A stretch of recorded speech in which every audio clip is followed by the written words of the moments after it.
This is an event you won't want to miss.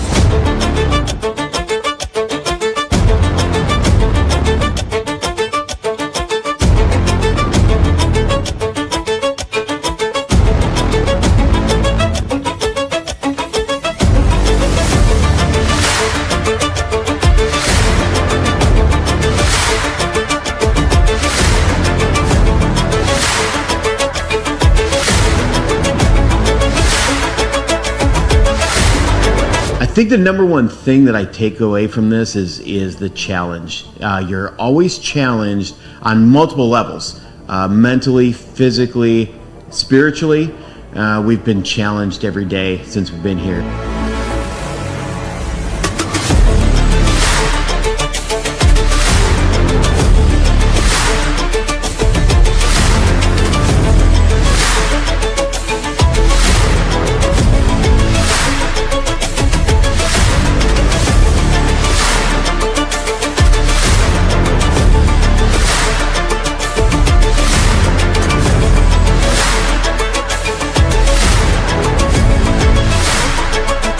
You gotta come here, take some time out, do it.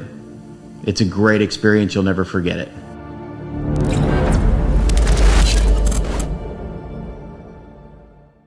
Hey everybody, we're going to take a quick little break here. I want to stop and thank our new sponsor. If you're serious about getting your time back and scaling your business, then SMA Support Services is your secret weapon. I use SMA for all of our support and admin tasks. Everything from back office management, day-to-day admin, even a call center. Their team frees up my staff to stay focused on high-level, revenue-generating activities. And that, let me tell you, is a fucking game changer. SMA isn't just support. They're a partner that keeps our operations running smooth and efficiently. So if you want to focus on growing your business and leave the support work to the pros, hit up SMA Support Services. Hey, everybody. Welcome back to another episode of a webinar that we don't have a fucking name for. I have Adam Patterson waiting in the wings, and I just want everyone to get prepared. I want everybody to get ready for what you're about to see. It's semi-exciting / disturbing. And he's going to be standing, I think, for the duration of this entire episode of talking about how to use virtual assistants inside of your company. Maybe we'll talk about some of the controversy that happened yesterday as well. I don't know. We'll see what the fuck happens, but I'm going to go ahead and bring my friend to the stage. I can't believe I'm doing this. It would have been Adam. great. What I really should have done, Eric, we're going to be honest with you, I shouldn't have worn the shirt underneath it, and I should have gone like full stripper with this outfit. Right? Is that what people do? I don't believe so, but that's what I should start doing, right? Yeah, okay. yeah. I mean, as good as you're looking now with this fancy fucking diet that you're on and the fucking like just kicking ass and taking names. Say, what's up, dog? Like, what's the dog's name? His name's Paul Pierce. Paul, of course it is. Yeah, Paul Pierce. Okay, like the basketball player? Exactly right. Yeah, like my favorite athlete of all time. Yeah. Okay, yeah. Got it. Cool. All right, well, hey, thanks for being here today. I guess tell everybody why you're fucking looking like a crazy person. Because, Eric, for the first time in 5 years, I'm going to go on a vacation beginning in a week. And I will start that vacation spending a couple days in Amsterdam in the Netherlands, but then take a train to Munich to spend a week at Oktoberfest, and then go from Munich to EBSI to Leipzig to Berlin to Hamburg to Frankfurt, and fly home. And you're going to wear that the whole time? Not the whole time, but I actually... So let me tell you about an approach. At least while I'm in Munich at Oktoberfest, I feel like if you're going to Oktoberfest, first of all, you got to look the fucking part. Like, you don't go to Oktoberfest and dress like you, no offense. You go to Oktoberfest to look this fucking good. And so I bought 2 pairs of lederhosen. Big strategic move that I made was that I bought lederhosen that were too small for me at the time that I ordered them, because I knew that if I wouldn't quit on my diet and would reduce my body fat enough to be able to fit into smaller lederhosen before the trip came, and it worked out couldn't work better. Is that lederhosen? This is here, yeah. This wonderful leather stitched. I mean, it's fucking incredible. But that's the definition of lederhosen. That's the definition of lederhosen. Okay, I just don't know. Like, I hear lederhosen and I think of like hose that women wear on their legs. No, those are pantyhose. Similar, those are pantyhose. Right? Yeah, similar. Yeah. So I will tell you, the big pain in the ass for me is going to be unbuttoning this and pulling my dick out to go to the bathroom. Oh, I was gonna say, how do you piss? You should get 2 buttons here and then 2 buttons here. It's But there's no zipper. There's no zipper, no. So I would imagine, that's going to be. I'm going to rue the day that I decided to do this, commit to the bit. But I can't wait to hear all about it, though. I absolutely can't. So, in fact, I think I'm going to. First of all, we're going to curse. We're going to bless everybody, and Chris DeRoll will do this with you in a couple weeks. However, I'm going to try and hop in for at least the first 3 or 4 minutes. So I'm sitting in a beer tent in Munich to crash your party. Looking like this or even better. So deal. I love that. Yeah. I'm looking forward to that. Cool. All right. So, let's get into it. Everybody, the reason that we're here, we like to talk about how we use virtual assistants inside of our company, how SMA can help you be more efficient and do all of those things that we love talking about. You said that you've been getting some inquiries about EAs. Yeah, so I've been getting a lot of inquiries about EAs lately. It's part of that is a reflection, I think, at the time of year, right, where the business of the work piles up. We get a little bit burned out. I mean, I look at the fact that, my executive assistant, the entire reason I'm able to go on my first vacation in 5 years is because I have my EA in place who can act as an extension of me with our clients, with our prospective clients within the business, who can flag the things that I need to know about, right? So rather than like living on my phone the entire time I'm overseas and on vacation, I have somebody who can block and tackle and buffer for me to ensure that things get in the right hands. And if there is something that's a critical mass emergency that needs my attention, that I know about it, right? And I know about it in the moment. And that's the only person that I'm going to be listening to the entire fucking time I'm gone. So and that's the key to having that EA is having that, like that's your person and you don't have to hear from 97 other people, right? And everybody exactly right. They have to go to that person to be able to get to you for shit if you're not going to be around and be available. Obviously, best thing that I ever did are the people that are reaching out to you. Have they ever had EAs before, or is this like completely new to them?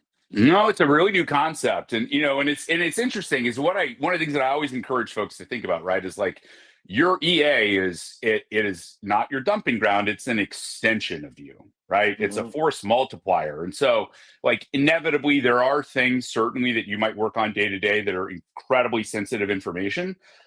From my perspective, like your EA is top secret. Like they're not going to relay things. There's a lot of trust that's built in there. Like it's okay. These are things that you couldn't give to other internal team members because they might show profit and loss. They might show margin. They might show things that would be sensitive information internally, but your EA can begin to tackle some of these things, can put frameworks around it, can kind of help clear it from your plate.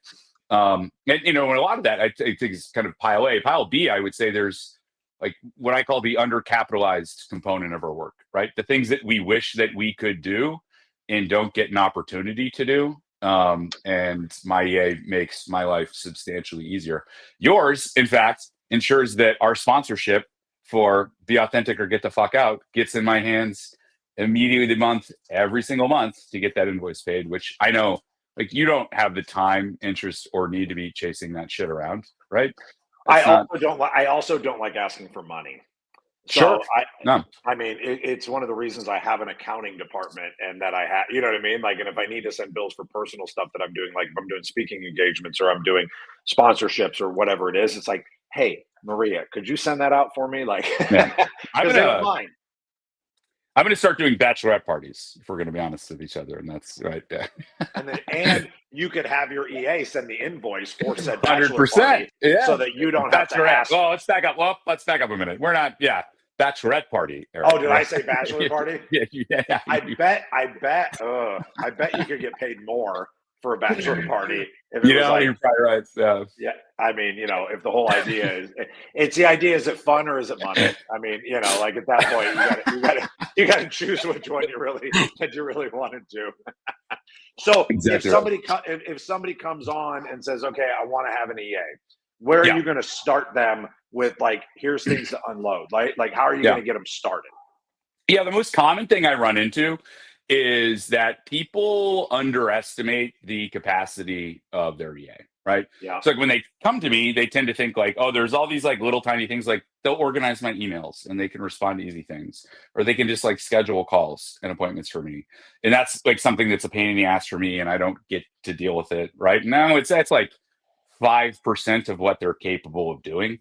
There's so much more. I mean, one of my favorite stories, I often tell folks, Uriye, when you decided you wanted to have some help screening sales candidates, built by herself an entire scorecard for potential candidates in hiring with a 1-to-4 scale and a series of attributes that she knew would make a successful salesperson within D&M Roofing, right? So Yeah. didn't get input from me, didn't get input from you, asked a handful of the right questions, built this template, and now starts to use it to pre-screen candidates to ensure that your time is more valuable in the back end of it, right? Not just everyone that comes through the door is going to get your time, but that we've got an evaluatory criteria up front to ensure that the people you speak to are the right people. Because I didn't even know in the beginning that she didn't consult with you, right? Because I thought that she did, and I didn't know that until later on. And she was like, "No, I built this," and I'm like, "Oh, fuck me! Like that's amazing." Because I was always like, to give some context and an example, like, because I think that this is a really good example of how somebody can be, especially if you're a mid-sized company, right? If you're not some giant company where you have a recruiting department, specifically built out like for that. I don't have time to go through if I'm running an ad on Indeed and I have fucking 50, 60, 70 applicants and 80% of them are fucking garbage, right? Either they're coming from medical fucking something or they worked at Come and Go. You know what I mean? And it's like, and they don't know how to spell. Hold on. The right? best fucking convenience, the best convenience store in the world. Ever. Yeah.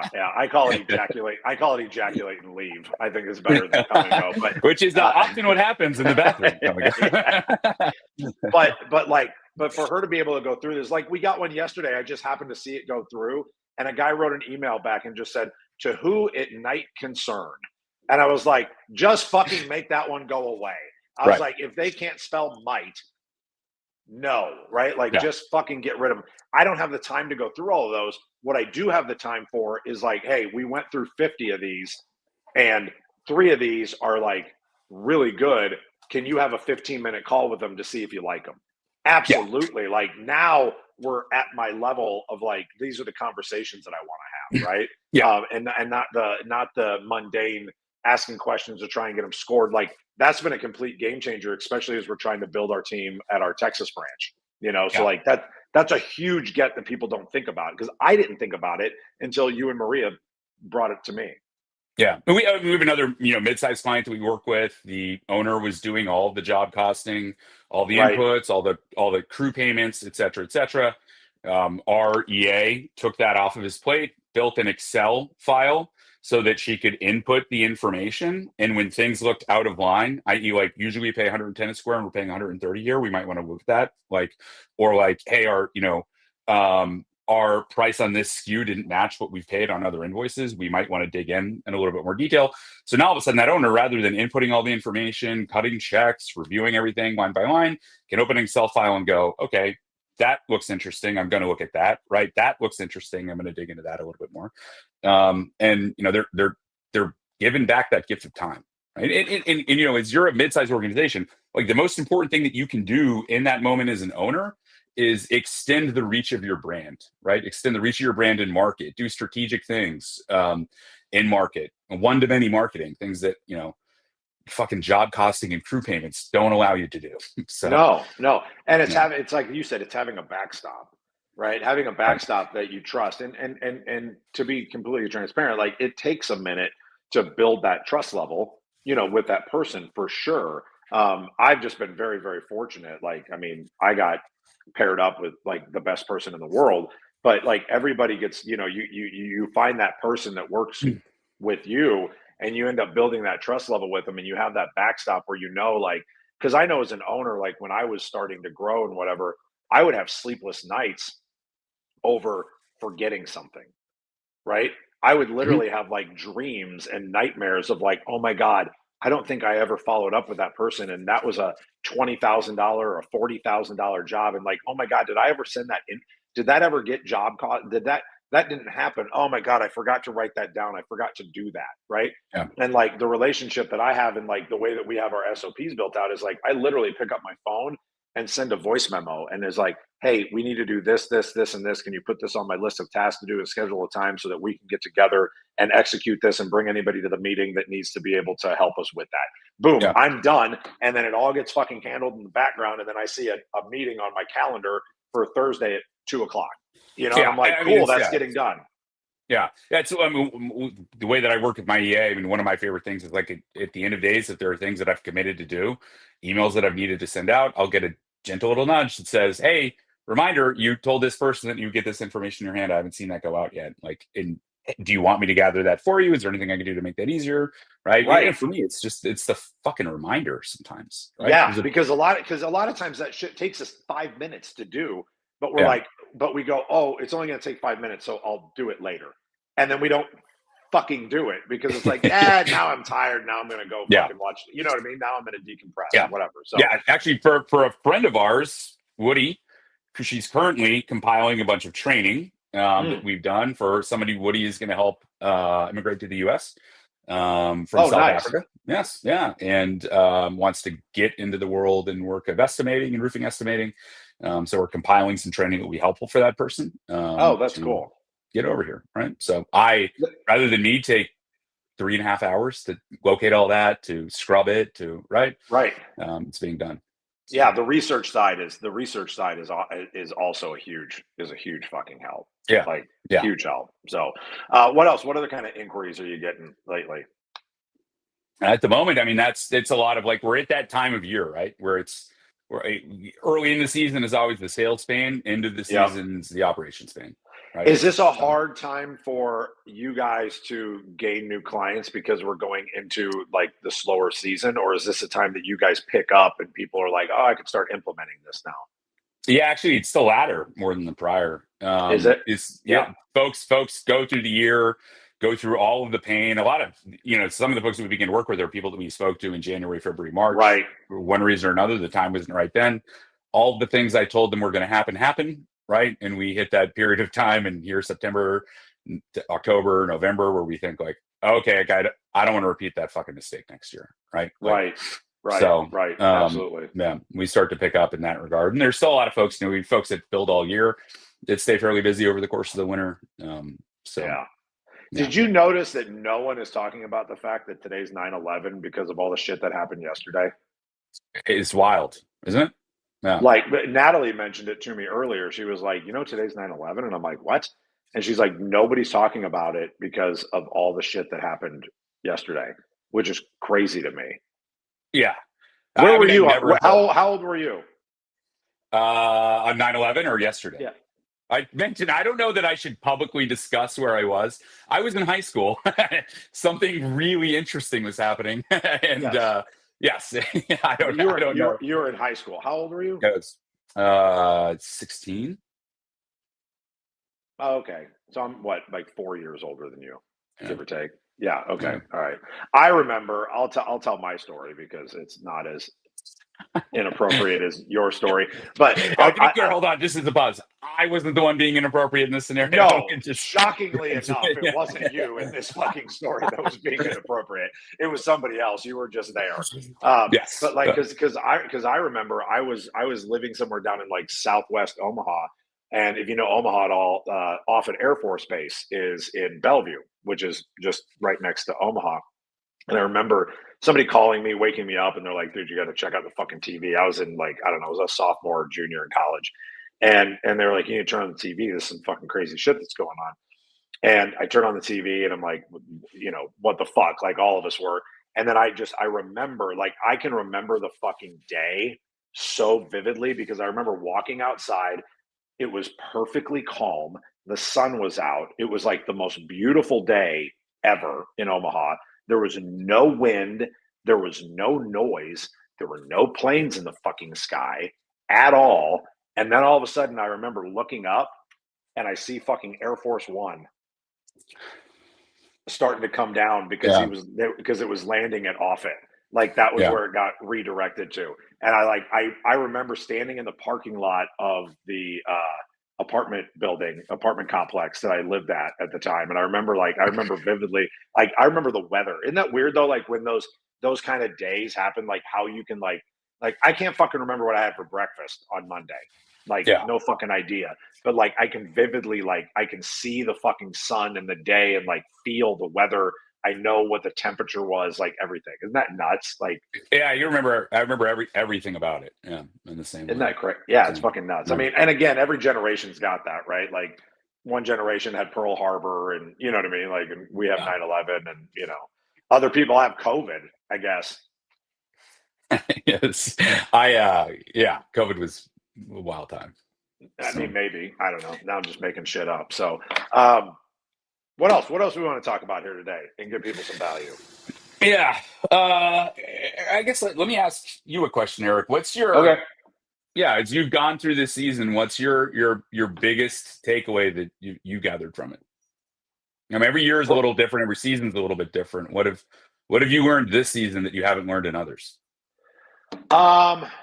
Well, with my team specifically, like with my SMA team, I had a meeting this morning with a bunch of my team members. And one thing that I really learned this season is, and I've talked about this before, but is continuously pivoting and figuring out like where they are running into challenges and where they're successful, and how to make sure that just because something isn't necessarily working the way that I tried to build it out in my head originally, doesn't mean that there's not still a shitload of value in what they do. It's like figuring out how to reassign the task or the intention behind it. So like I had a meeting this morning with all the people on my call team, right? And I was like, you know what? I was like, I've been doing this wrong. None of this is on you. I said, you guys are going to stop thinking small. You are not a fucking residential call for leads call center anymore. Everybody in this fucking room is a business development rep for D&M Roofing. And you are calling people and texting people to start building relationships for all of our sales department people and me and everybody else, right? And I was like, and so everybody in this fucking room is going to change their mindset right fucking now of who you are, what you do, and the value that you bring. You are more than just that thing, right? And I've been struggling for a few months being like, man, I keep getting reports of fucking ones and zeros and ones and ones and ones. And I'm like, this is not fucking paying for itself. Like, but I realize like I'm the one that has to take responsibility for that and figure out like, I've got an amazing team that has amazing abilities. How do I utilize them better? And so I think that that's not just for SMA team. That's for fucking everybody inside of the company, right? Is figuring out that if somebody isn't doing the thing at the level that you had hoped, maybe it's not because they can't do it. Maybe we're putting them in the wrong box or the wrong situation. How do we move them into the right box and the right situation so that they can be successful? Does that make sense? Yeah, empowerment is such an important lever, right? It's a drastically important lever. And you know, I think we kind of, I see this all the time. I see this in folks that work with our team members and aren't as successful as I would hope that they would be. And, you know, conversely have run into the same issues with their team where they kind of just say like, well, this is the work I need done. I'm just going to throw it at you, throw you at it. Right. And I'm going to sort of cross my fingers and hope for the best. Right. But putting meaning and substance behind what we ask folks to do and what we task them with doing day in and day out, it goes a really long way into driving outcomes. And it's an easy thing to overlook, right? Like we're all hyper focused on the stuff that needs to happen day in and day out. And you know, the more depth and meaning we can put behind the work, the more emotionally committed people come to that business and the business outcome. And especially when you're not in the same room with them every day, right? I think you have to over think about it and make sure that that's getting through, right? I don't know. I think it's like even more important than it is like when I see people in my office every day or I'm on it, you know what I mean? Like, I think it's even more important to make sure that that's being conveyed and that everybody is feeling valued, right? And that they know that like, they know that I'm doing everything in my power to be able to put them in a position to succeed. Do you know how excited your team is to hang out with you at the holiday party? Are they? Yeah. I also want to tell you that our leadership team is quite excited that you'll be at the holiday party and is taking it as a challenge to show you how well we treat our team members and how much we try and reward them. So yes, they're, I think, going to go above and beyond to impress you, to peacock, as they say. Peacock, as they say. Well, I'm excited. I'm excited for that. I'm super excited to. I've never seen a team member laugh so fucking hard. This morning, apparently, somebody started inviting this Paul guy to our meetings. Sometimes I've never met Paul. I don't know who the fuck Paul is. I've never Paul's had great. a call. Sounds like Paul's wonderful. I don't fucking know Paul, and but apparently I was on a text string with Paul the other day that Joe had. I don't know, but I don't know who this guy is. I'm sure he's great. Can't wait to meet you, Paul, if you're watching. But this morning our meeting fucking starts, and all of a sudden it says Paul's note taker fucking jumps into my meeting, my regular Thursday meeting with my team. And the first thing I say is, who the fuck is Paul? Why the fuck is there a goddamn Paul in my fucking meeting? And everybody just fucking covers their face and just starts dying fucking laughing. Paul doesn't show up, but his fucking note taker did. And I'm like, don't read the notes from this meeting. Like, this is going to be horrible. Read the notes from a meeting that I run. Like, it's never going to come across the way that you want it to. Paul, contextually, so everyone knows, one of the things that we provide is a client success manager. So not everyone is as good as you are at figuring out how to work with their team and leverage their team and take advantage of their team and et cetera, et cetera. And so one of the things that we provide is Paul, our client success manager, who's there to kind of help problem solve. That's a great thing to talk about real quick as we're wrapping up. It's like, okay, what the because that sounds like a huge value add for people that are coming on board, right? So talk about that a little bit of how, if you're a new client and you're coming on, how a Paul, comes in to assist. Yeah. So as you kind of learned through direct experience, right? There's a cultural divide. It takes a little bit of time to figure out how to most successfully work with your team in the Philippines. Filipino culture and American culture, it's not a one-to-one comparison. How do you really effectively communicate and set expectations, et cetera, et cetera? And Paul is there to help our clients here domestically liaise with their teams overseas. Paul's also an outlet because sometimes it's kind of easier to tell the other guy, hey, I don't really want to say this to the team, but I'm having this point of friction, this challenge, or I wish I saw more of this, right? We wanted to make sure there was a healthy outlet and a healthy avenue bidirectionally, right? Because as well, sometimes our teams watch our contractor partners do things that don't always make the most sense, and there might be a more effective way. One of the things that we discovered is, overcoming 680 years of colonialism, they will continue to walk across broken glass and rocks and fire if they think that's what the contractor wants, even if there's a much more efficient way to do it, because they don't know how to broach that conversation. And he's stateside. He is stateside. Yes. He's stateside, because I kind of utilize Mary for that. Right. Yep. That was what I did in the beginning, because I didn't know any different and I didn't know any about it. So and I will continue to, because I don't like having to deal with new people. So you don't. Paul's not for you. You're not allowed to have Paul now. Eric is what. That's fine. Yeah, I'm excited to meet you though, Paul. All right. Yeah.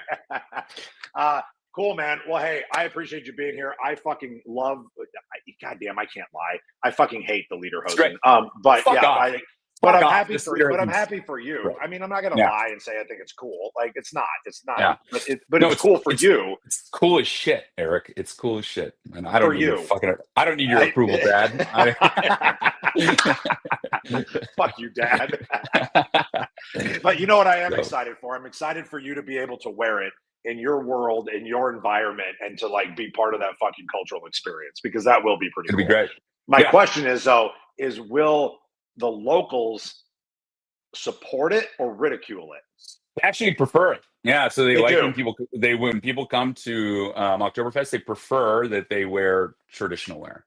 Okay, there are a lot of dickheads that and I want to be clear, I might have a few afternoon cordials and evening cordials, right? But I'm not going there to get blasted drunk. There are a lot of international folks that show up to get as drunk as possible and come in jeans and a t-shirt, and it's not really the spirit of the fest. So, of the fest. Well, I'm excited for you. I'm excited to hope that you can jump on while you're there. So I will. We'll be there. Yeah. That'll be really cool. Just so I can really make everyone jealous. Yes, that's my. 100%. I want to drink tears, baby. That's the only reason. What are you gonna wear? What kind of shirt do you wear under the lederhosen normally? Something like this. No. Oh, you do. You do. Yes. Okay. No. Okay. All right. I didn't know what the fucking traditional garb was. Fair. Okay, I will fill you on now. Next time, no shirt. Next time, no shirt, Eric. Deal. All right, Adam, thank you for being here. Everybody, thank you for tuning in. We'll see you in a couple of weeks. And first new episode, I think, is dropping in 2 weeks because we're getting a few in the can so that we can bang, bang, bang. So first new episode of season 7 of Be Authentic or Get the Fuck Out is being dropped here, I think in 1 to 2 weeks. So get ready for that. We've got really cool new promos. I sent you the new promo. It's the fucking TV and the fire and all that shit. It's great. Lexi's been working really hard on that. So I'm excited to drop that for everybody. So thank you, Adam. We'll see you soon. Have fun on your trip, and we'll talk. See you soon. Cheers. See you, buddy. Hey, everybody, we're going to take a quick little break here. I want to stop and thank our new sponsor. If you're serious about getting your time back and scaling your business, then SMA Support Services is your secret weapon.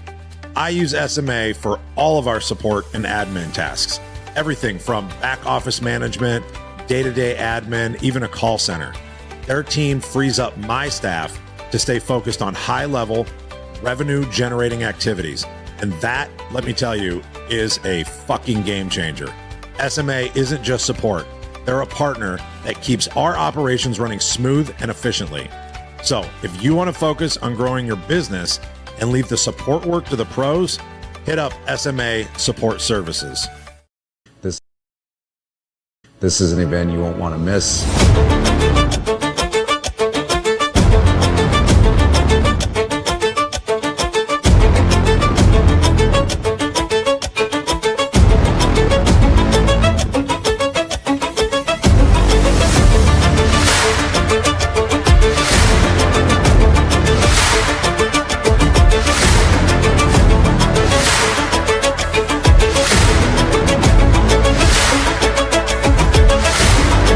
I think the number one thing that I take away from this is the challenge. You're always challenged on multiple levels, mentally, physically, spiritually.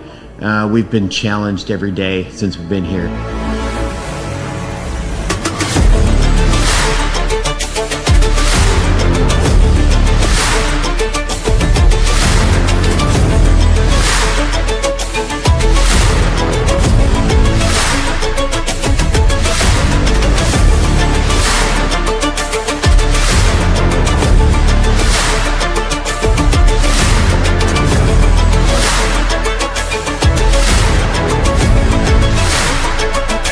You've got to come here, take some time out, do it.